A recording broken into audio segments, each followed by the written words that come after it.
Welcome to The Unedited Woman, where you'll hear candid conversations to improve your everyday life.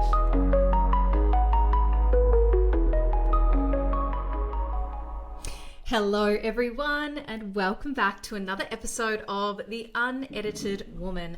My name's Ash Butterss. I'm the Makeover Mentor, and I'm here to guide you through a physical, emotional, and spiritual transformation.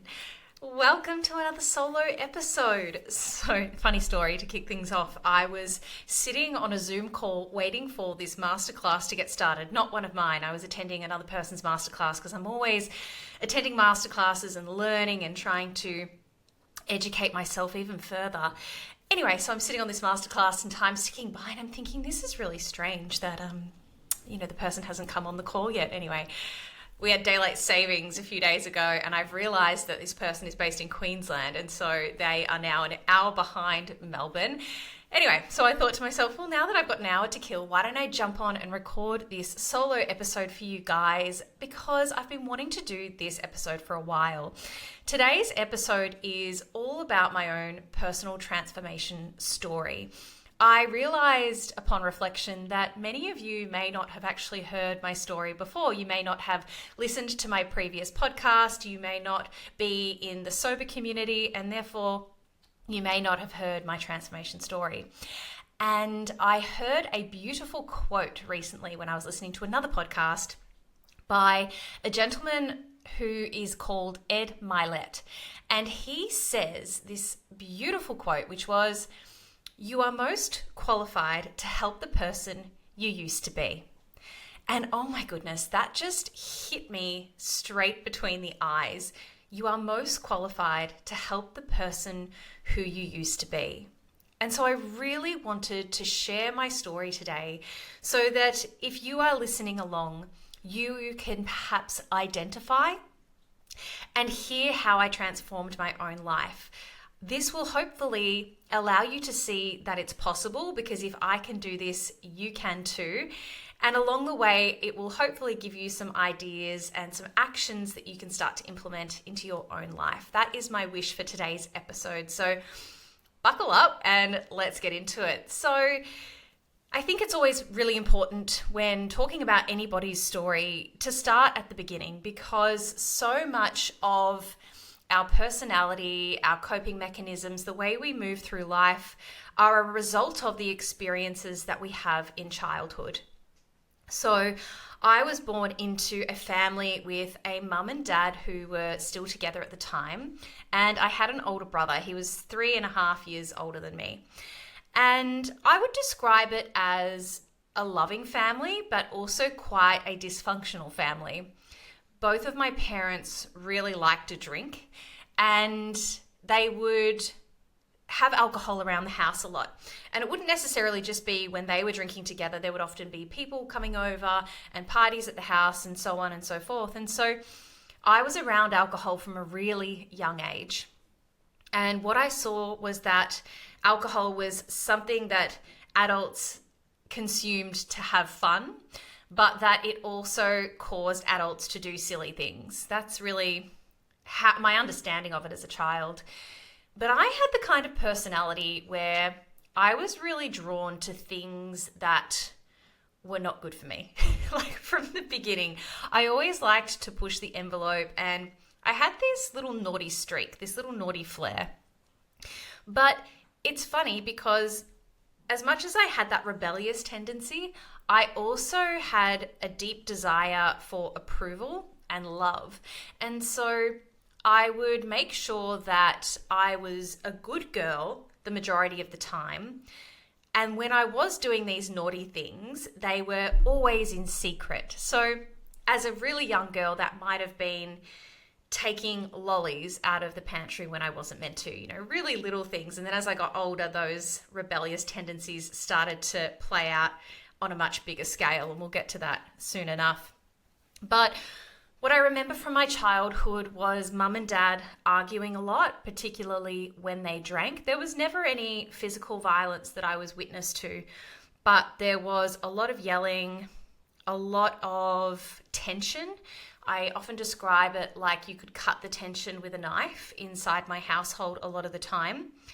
And that feeling of needing to walk on eggshells, I never really knew what version I was going to get of mum and dad on any given day. So I took it upon myself to be the peacekeeper in the family as the youngest. And if mum and dad had a fight, then I would always go in and follow mum into her bedroom and look after her. And I was always trying to keep the peace. And this even plays out into my adult years. You know, I've always had this idea of wanting to have that perfect family, like the one you see on the TV and in the movies. And it's only been in recent years, really recent years, that I've actually been able to let go of that ideal, because it's not real for most people, I would say. I've been able to let go of that and have true acceptance for what my family unit does look like today. And it's beautiful, but it's not the typical family unit. You know, I've got divorced parents. I'm now divorced myself. There's so many complexities at play, but I am in a place now where I'm so grateful for the family dynamic that I have. So going back to my childhood, there was a lot of chaos. There was a lot of uncertainty.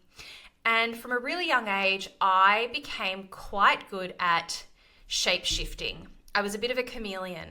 I would adapt to any given environment so that I could always be perceived in the best light. External validation was something that I really craved. And I've spoken about this before, but how this really played out for me was I felt quite unseen and unheard within my family unit. We were a sporting family and I am not a sporty girl.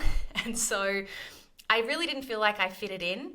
And although we spent most of our weekends at the sporting field watching my brother play either cricket or footy, I was on the search to find something that I could be good at, that maybe my brother wasn't so good at, so that I could have my own thing and get that attention that I so deeply craved from my parents. And that's when I discovered music. And I would say that music was the first thing that really saved me.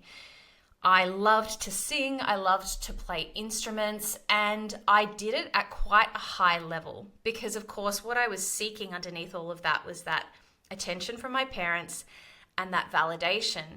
And yet I never seemed to be able to fill the hole in my soul. It didn't matter how well I did on my music exams. It didn't matter if I got the lead part in the musicals. It didn't matter if I was traveling around the world, competing in Europe with choirs. I was never able to attain what I was looking for, which was this unconditional love from my parents. Now, in hindsight, I can see that they were doing the best that they could do with what they had. But I've gone through a lot of therapy and a lot of healing to get to that point. But that little girl didn't have that understanding. And so what I made it mean at the time was that I wasn't enough. And I developed a core wound of unworthiness. And this core wound has played out into my life in so many different ways. It's played out in relationships. It's played out in my work life. Really, up until getting sober at the age of 32, I was ruled by this negative core belief that I was inherently unworthy. And so I got to about the age of 12, 13, and I started to become a little bit frustrated. I was thinking, none of this is working. It doesn't matter how well I perform at school. It doesn't matter how good I am at music. I'm not getting that connection that I'm really seeking. And so that's when the rebellious streak really started to play out, because I think my mind must have just gone, well, if this isn't working, if this strategy of being the good girl isn't working, then I'm just going to do the complete opposite. And so I started drinking at the age of 12, and I absolutely loved drinking. From the very first drink, I got blackout drunk. And I pretty much drank like that up until I gave up 20 years later. And yet I lived in this dichotomy of on the weekends going out and drinking and kissing boys and doing all of these things that I wasn't meant to be doing at such a young age, to then showing up at school, getting great grades, being friends with all my teachers, and having that very good girl persona play out. And this kind of carried through my entire life up until my early 30s, when I actually started to figure out who I truly was. Because when you're living two completely separate lives, what I found is that I didn't really know who I was in all of that. Was I the rebellious girl? Was I the good girl? Or was I somewhere in the middle? I really wasn't sure, because I was so good at pretending to be someone that I wasn't. And the more I lived in this place of disconnect, the further and further I grew away from my true authentic self. And a lot of the work, the transformation work that I've done over the last 5 years has really been about discovering who I am. Underneath it all, when I let go of what other people think of me, when I stop caring about the judgment of others, when I stop seeking external validation and I learn how to build self-esteem from the inside out, then I start to uncover who I truly am.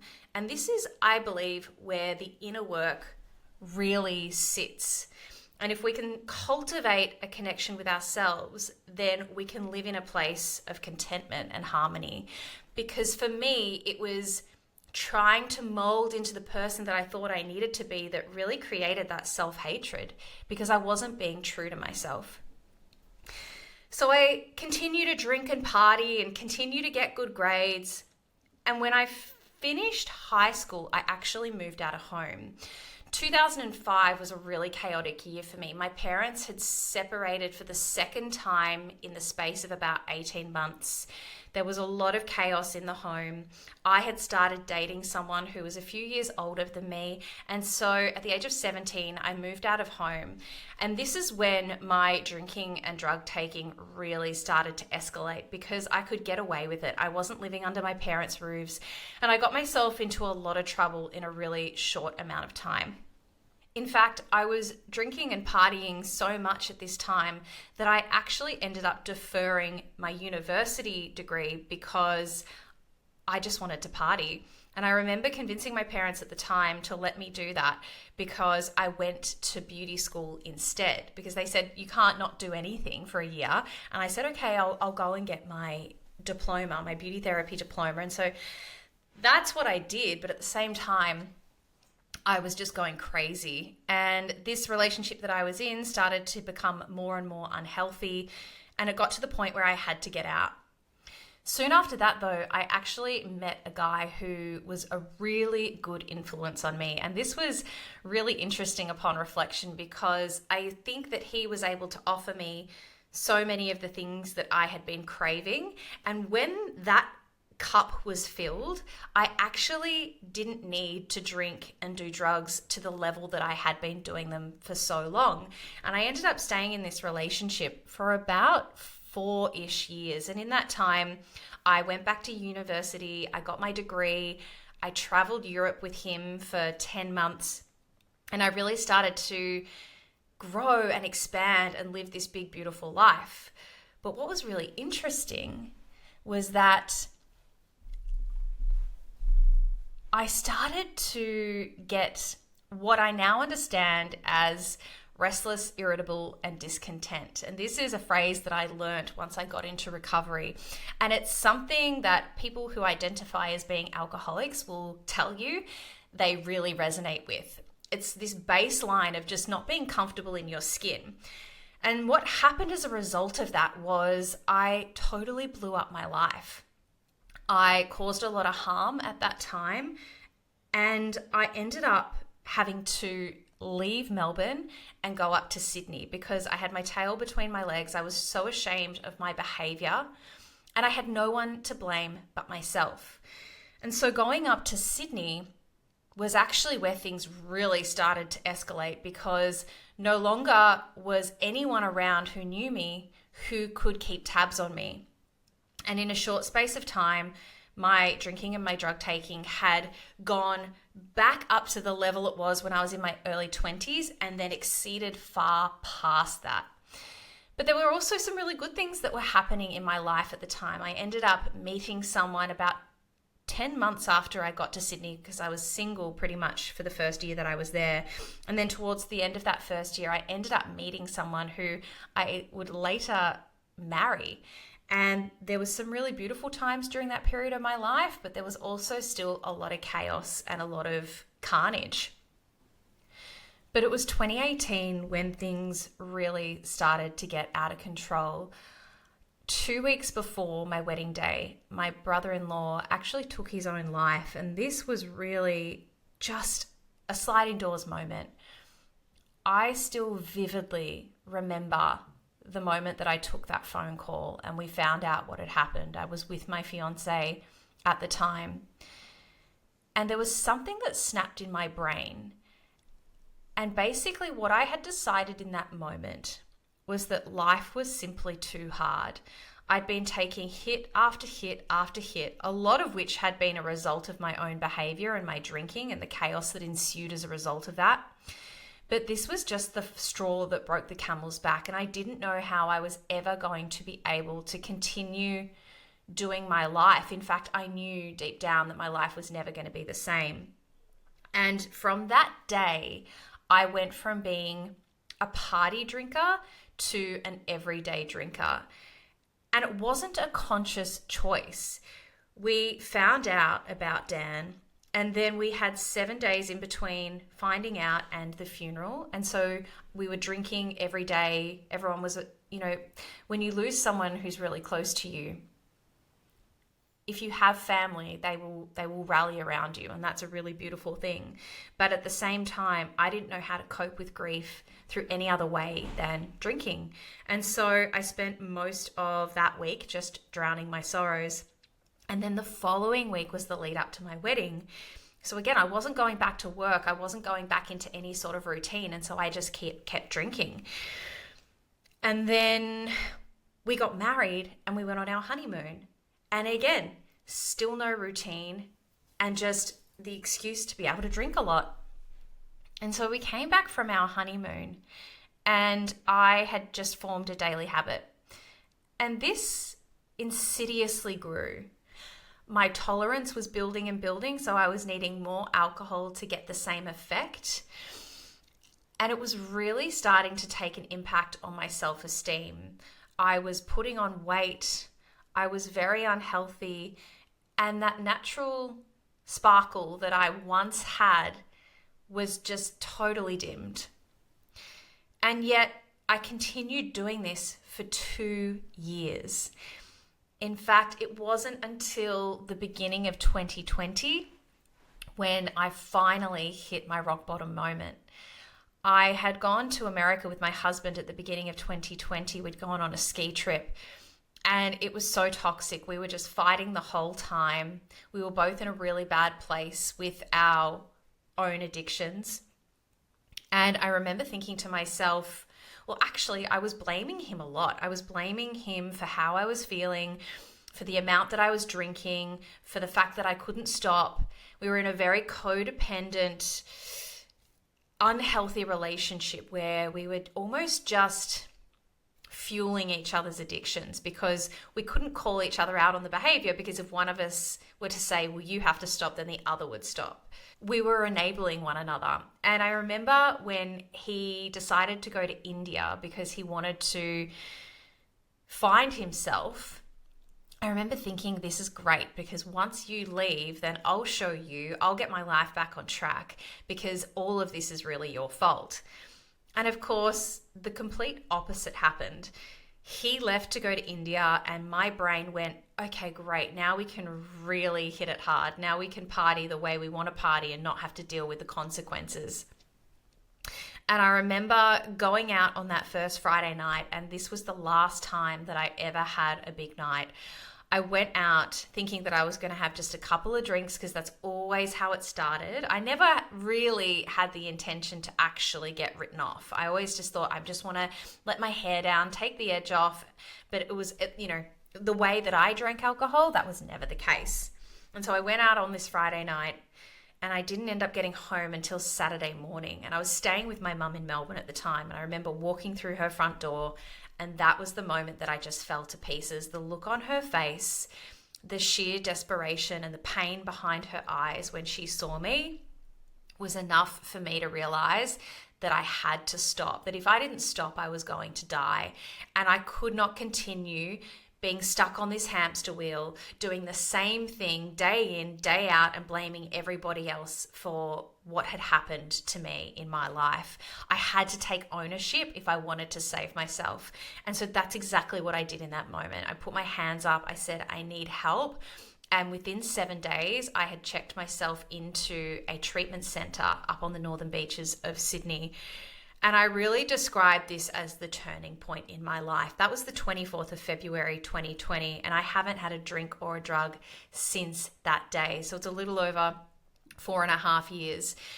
And sobriety has been such a big part of my journey. And for the first couple of years, it's all I really spoke about. But the longer that I've stayed sober, the more I've needed to continue to enhance my spiritual life and to develop tools to continue this journey of personal growth. And that's what I really want to share with you, because you may not need to get sober. If you don't have an unhealthy relationship with alcohol, then that may not be part of your story. But if you are somebody who does, if you identify with being somebody who always drinks more than they intend to, who wakes up in the morning with feelings of guilt, shame, and remorse, then maybe removing alcohol from your life is a piece of the puzzle. So I don't think it's a one size fits all. I think that it's really important for you to get honest with yourself about whether or not you think that is an area of your life that you need to address. And if it's not, then that's okay. The tools that I'm going to share with you that have changed my life are still extremely relevant, whether or not you drink alcohol. But if you do have an unhealthy relationship with alcohol, my experience has been that you must address that if you are wanting to transform your life, because you can do all the meditation, all the journaling, all the gratitude practices in the world, and it's not going to shift, because alcohol is this great disconnector. It disconnects you from yourself and it numbs the edges of life. And it's been my experience that you need to be fully present in life and within your own body to be able to do this deep inner work and to really allow yourself that journey of authenticity, like I was sharing before. Like for me, actually working out who I am at my core has been the biggest gift out of all of this. And it's what's created the most peace in my life today. So I spent 3 weeks in rehab, and coming out on the other side was actually really where the hard work began, because while you're in rehab, it's quite safe, it's quite protected, it's quite insular. And even though I was doing some pretty heavy inner child work, looking at a lot of the trauma that was stored in my body, the temptation to drink wasn't really there because I knew that I couldn't. Whereas once I went back into my apartment in Bondi and I was back with my husband, who was still using at the time, there was no one there to stop me from just going down to the bottle shop or ordering Jimmy Brings, which was the delivery service at the time. You know, I had to be the one who was holding myself accountable. And not only that, it was about a week afterwards that the world went into lockdown. And it was the very first lockdown that we had had in New South Wales. And so there was also a great deal of uncertainty at that time. But there was something in me that was just so unwilling to go back. They call it the gift of desperation. That's what I truly had. There was no amount of money in the world that you could have paid me at that time to give up my sobriety. And I really have protected my sobriety date so fiercely. That 24th of February 2020 is my sobriety date, and I will never change it. There's a great saying that says, either you change or your sobriety date does. And that's why I've been on this constant journey of changing and evolving and growing, since getting sober. And it's why, God willing, I haven't had relapse as part of my story. But like I said, this is really where the hard work began. And one of the first things that I developed from the outset was a really strong morning routine. I've spoken about morning routines before, and I'll talk about it again because I really do think that it's the foundation to transformation. And of course, this can evolve over time. So I really want to remind you that if you're not somebody who is on a sober journey, this is still a foundation to your transformation. Because when you set your day up with intention, what you're telling yourself is that you're worthy, that you're disciplined, and that you can achieve what you set out to do. So, what does my morning routine look like? Well, back then, it was quite specific, and I was super dedicated to it. In fact, I didn't not do a day of my morning routine for over 365 days. So I would wake up in the morning and I would meditate. Meditation became an absolute foundation to my transformation because one of the things that I really needed to focus on was quietening the mind, working on the inner critic who was so loud. It was part of the reason that I loved alcohol so much because alcohol would turn down the volume on that inner critic.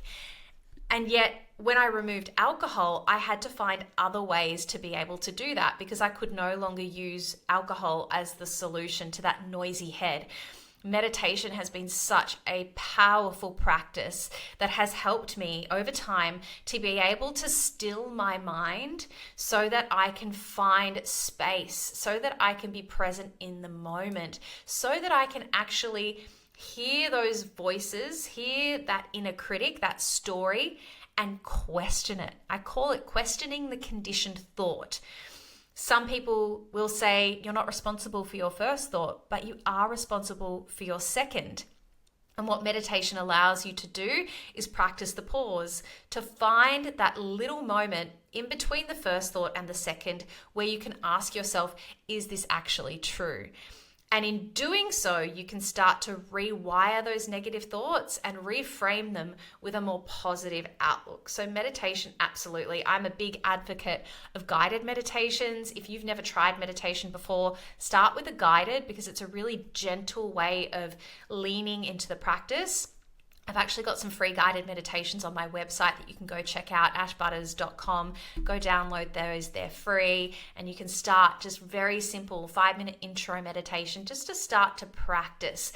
And remember that there's no such thing as being good at meditation or bad at meditation. Your meditation practice will be exactly what it needs to be. What's most important is that you are consistent with your meditation practice.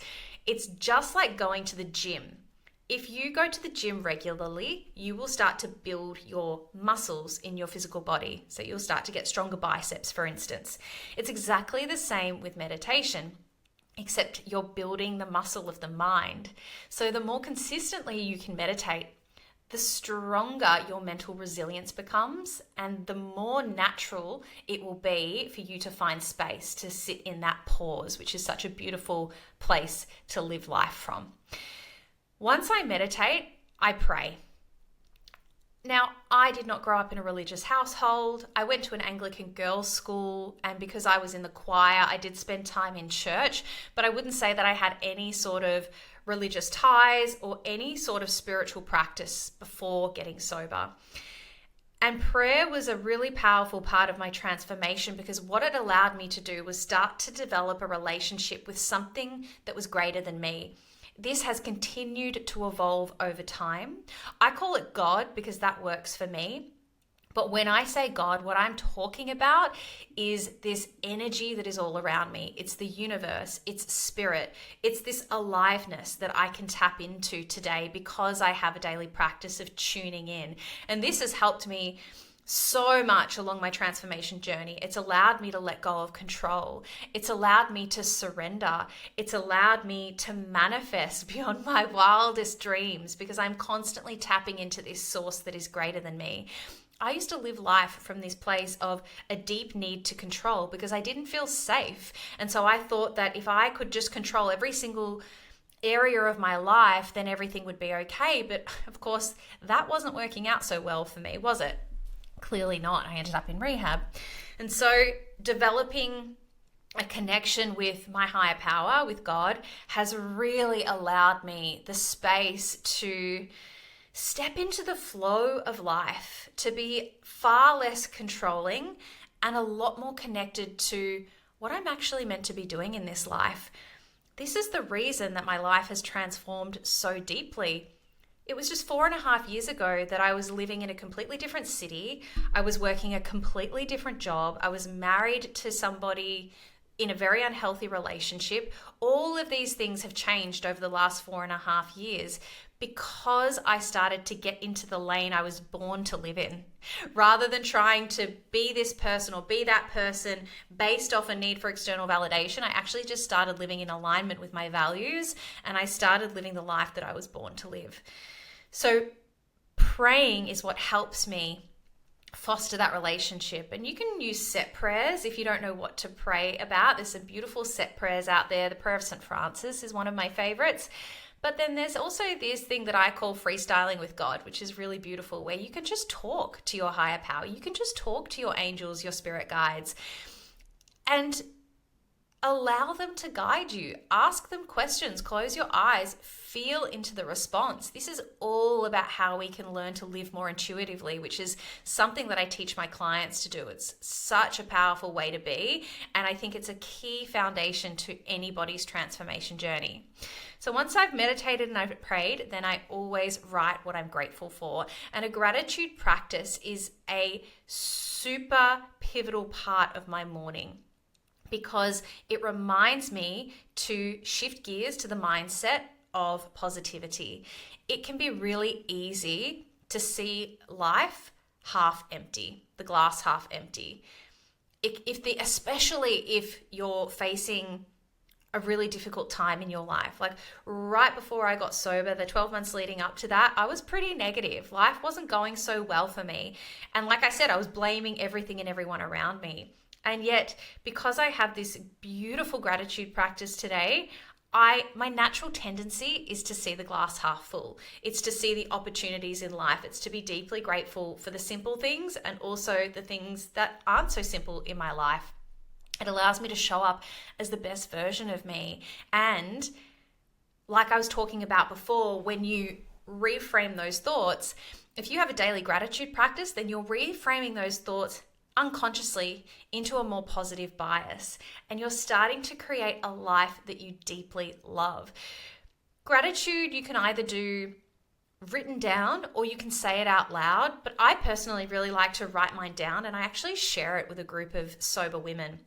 Maybe you've got a couple of girlfriends that you could create a group WhatsApp chat with, but sharing it with other people I think is really powerful as well, because then you get to read their gratitudes and it can be a beautiful reminder. Sometimes I wake up in the morning and I don't feel particularly grateful, and then I read my friends' gratitudes and I go, oh yeah, that's actually a part of my life too. That's something that I can be grateful for.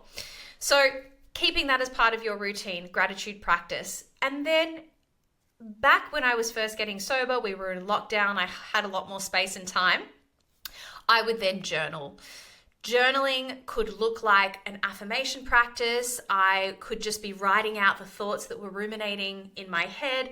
I could be manifesting, goal setting, whatever you feel is calling you in that moment. Journaling can be a really beautiful practice to develop self-inquiry, to get to know yourself at an even deeper level.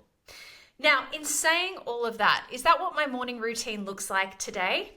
Absolutely not. In fact, I will be so honest with you guys. I've gone through a period recently where I totally fell off my morning routine. But I've started to reintroduce it in a slightly different way. So what it looks like for me right now at this moment in my life is when I wake up, the first thing I do before I even open my eyes is a 5-minute body scan. Then I say 3 things that I'm grateful for, and I just recite them in my head. Once I've done that, I gently open my eyes, I get myself out of bed. Then I make myself this green drink. It's from Nutra Organics. It's like a green and red powder that I mix. I drink that because what I want to do is actually just make a double shot espresso, but I'm actually prioritizing the greens because I know that that's going to help alkaline my body and make me feel better. So I make sure I do that. And then I do a 10-minute guided meditation. So it's body scan, gratitude, green drink, guided meditation. And that's what it's looking like for me right now. Then something that I also do every single day is I move my body. This has been an absolute game changer for me. Some days this will look like the gym.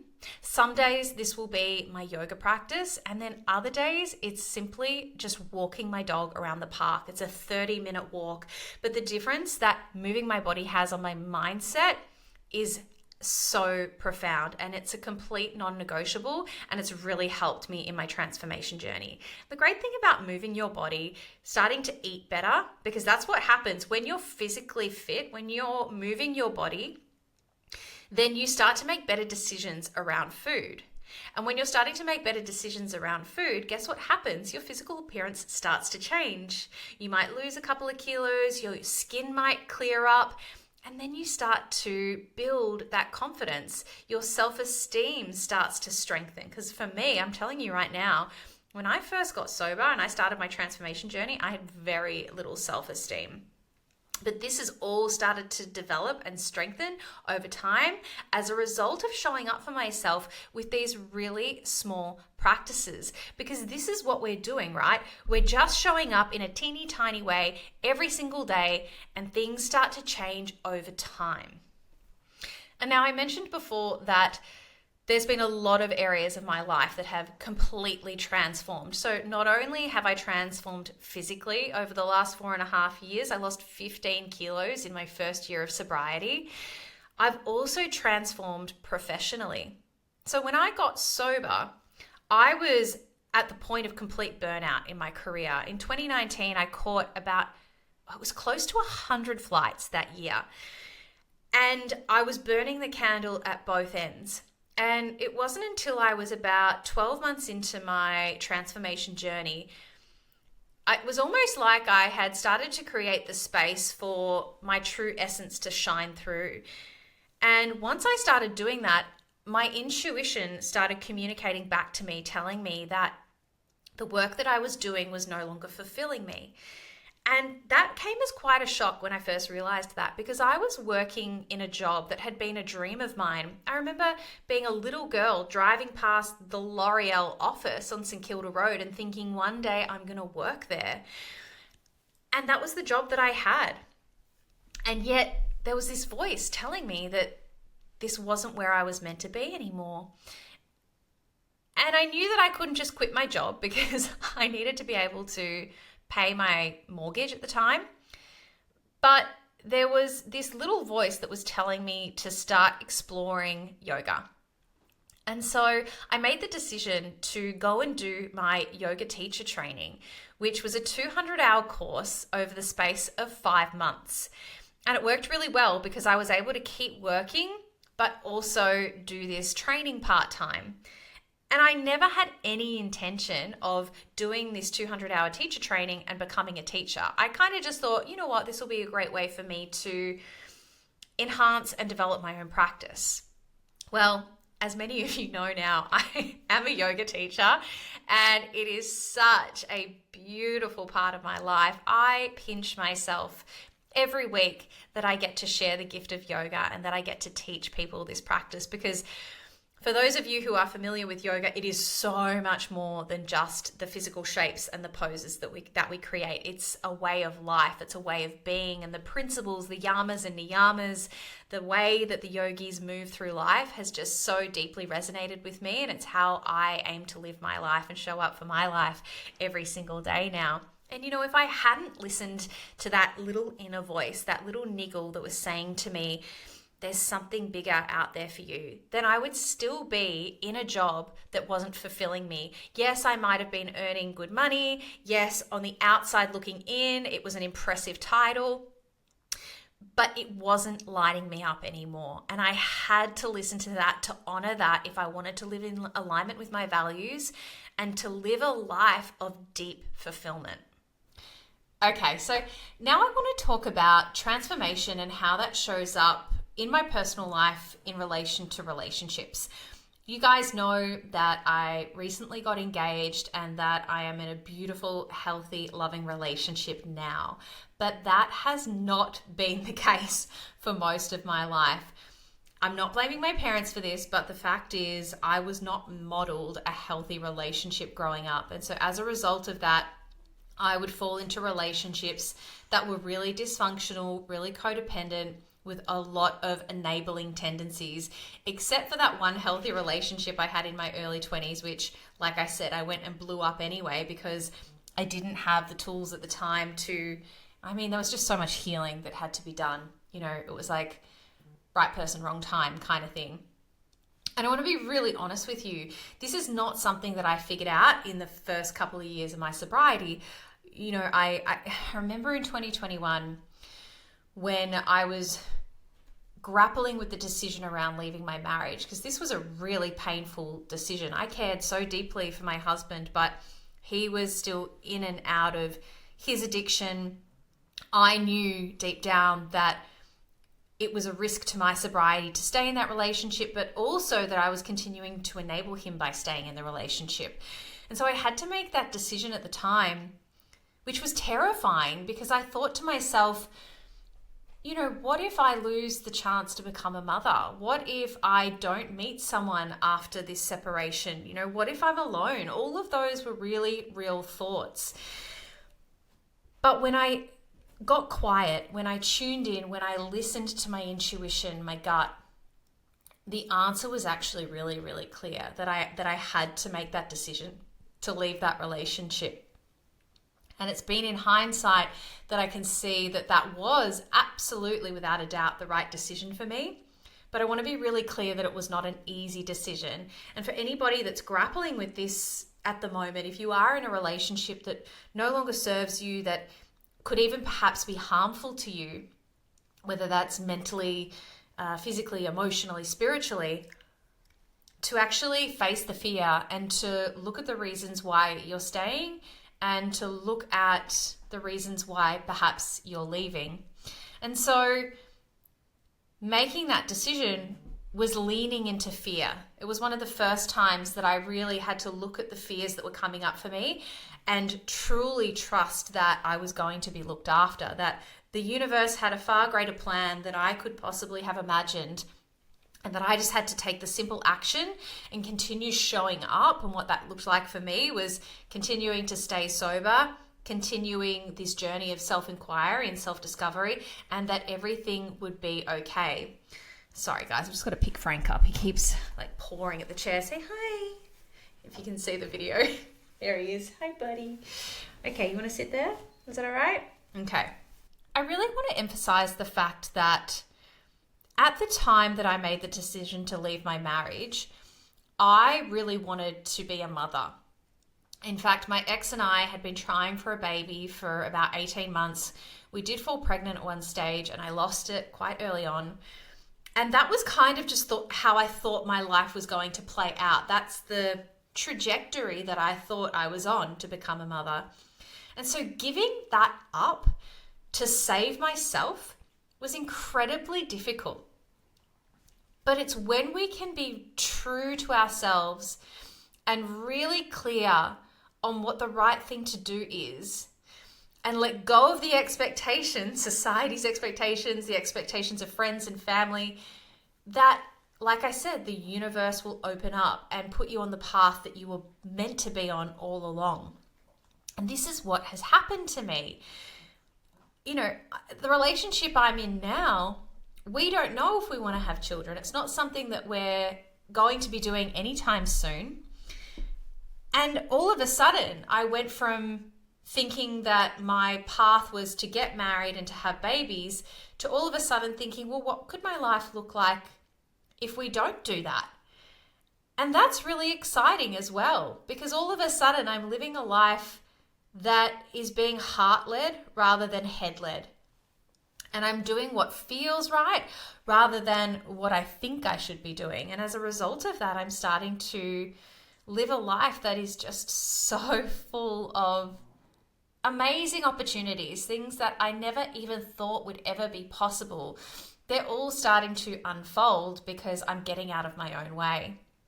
So that's what I want to say on personal transformation, is really that the more you can choose your heart over your head. Oh, there's something in my hair. The more you can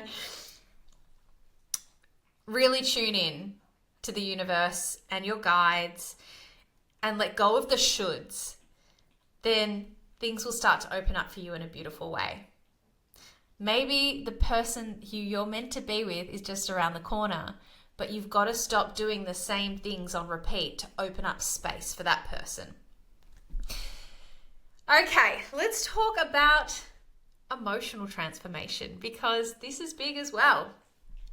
So there's this concept called emotional sobriety, and they often say that if you are a problematic drinker, then you will stop developing emotionally around the time that you have your first drink. So for me, that was the age of 12. So when I got sober at 32, I had the emotional intelligence of a 12-year-old, and I had a lot of work to do. Now, I'm a big advocate for talk therapy. That was a big part of my transformation journey in the early days. I started that in rehab, and then I continued seeing a therapist after rehab on a weekly basis for the first 12 months. And then that pushed out to monthly. And now I check in with my therapist if and when as I need, because I've got a lot more tools and things are a lot more stable now. I've learned a lot of lessons, which has been really beautiful. You know, I think that if you're not outgrowing your therapist to a degree, then like where is the progress being made? I think it's, you know, a question that you can ask yourself. But there's a lot of other modalities and tools and things that I've started to implement on this journey. And one of those has been breath work. I only came across breath work maybe about 18 months ago. And what had happened was I actually had gone up to Queensland on a work trip, and I'd had a panic attack, which was induced by a situation where I thought I was going to bump into an ex. And this was so crazy because I had a full physical reaction. I went into complete panic. And when I came out of it on the other side, I was thinking to myself, how could I possibly still be having this reaction to this person? I've done so much therapy around this. But the truth was that there was trauma that was still stored in my body, and it had been triggered. And so I decided to go down the path of breathwork, because I had heard once before that breathwork could really help to unlock trauma stored in the body. They say that you keep your issues in your tissues. And so I really wanted to see if that would be a tool that would help me process some of this stuff. And oh my goodness, it was an absolute game changer. I remember doing my first one-on-one breakthrough breathwork session, and there was a guttural scream that came out of my mouth. There was this release that had happened that I didn't even know was inside of me. And then the tears and the emotion that was just moving through my body. You know, they say you've got to feel it to heal it. This was on a completely new level from any of the release that I'd had doing shadow work or doing talk therapy. It was just so deep and so profound. And I've continued to do breath work one-on-one, and I'm now going to do my advanced breathwork practitioner training next week, because I believe so much in this modality, and it's something that I want to be able to guide my clients on a deeper level, because I think it's such a key foundation to the transformation journey. So things like breathwork, things like a consistent meditation practice really help you to journey back to self. And that's where the emotional healing starts to happen. So I have very much developed my emotional sobriety since the age of 32. And I now, as a result of that, feel like I'm pretty non-reactive. I kind of move through life with this consistency now where things don't really rattle me. That's not to say that I don't have down days or I don't have, you know, emotional bottoms. Like, that is still a part of the natural condition of life, but I know how to move through it with a lot more ease now. And so the periods of time in between these emotional bottoms gets longer and longer and longer. And then when I do hit a day or two where I'm feeling a bit flat, it doesn't last long at all, which has been so amazing. And I wouldn't have had that progress and that deepening of my emotional regulation without having these practices like breath work and meditation. And that really links in beautifully to the spiritual transformation that I've experienced.